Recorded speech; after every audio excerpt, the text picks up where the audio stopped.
Welcome to Inside the Huddle. I'm Mike Joseph for the Lafayette Sports Network and GoLeopards.com. Lafayette did a great job finishing the game last week against the Seahawks. They came out with a big win, moved their record to 2-2, and now we start Patriot League play. And we're going to start with one of the best teams, not only in the Patriot League, but talent-wise in the entire country, and that's the Fordham Rams. How do you stop the Fordham Rams? Well, you're going to have to stop Michael Niebrick, one of the best quarterbacks in FCS football, and a new freshman running back, Chase Edmonds, who was highly recruited not only by Lafayette, but a lot of Patriot League schools, and he's leading right now the nation in all-purpose yardage with coming in first. They have a lot of weapons out there. You're going to see Brian Wetzel, number 24. You're going to see Tabucky Jones, and another X receiver here, Big Dan Light is the tight end. How are they going to line up? Well, they're going to line up basically with 3 wide receivers, and if you include Dan Light, an extra tight end or wide receiver, and in that spread formation, they will run the football.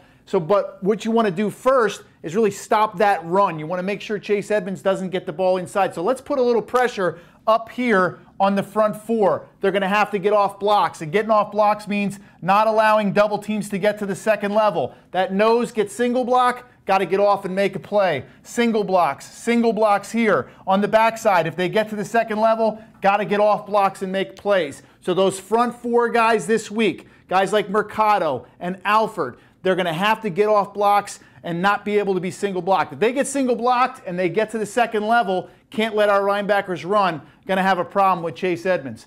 Coverage-wise, what do? Well, Lafayette plays a lot of quarters coverage. Basically, everybody's got a quarter of the field, okay? And you play quarters all the way across. Or you can play halves.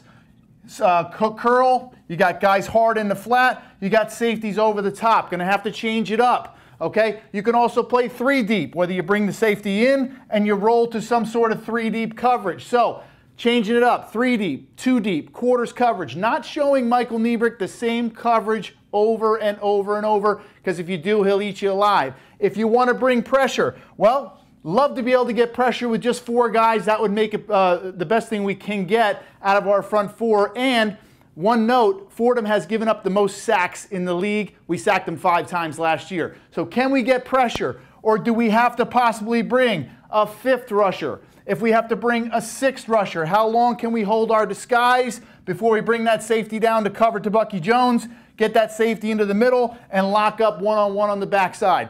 Lots of things to think about, a lot of problems they create. But Lafayette beat this team last year. Remember, defensively, Lafayette did a good job against their offense, but offensively, Lafayette scored a lot of points. Going to go back and forth. It's a Friday night game, Friday under the lights, Fordham.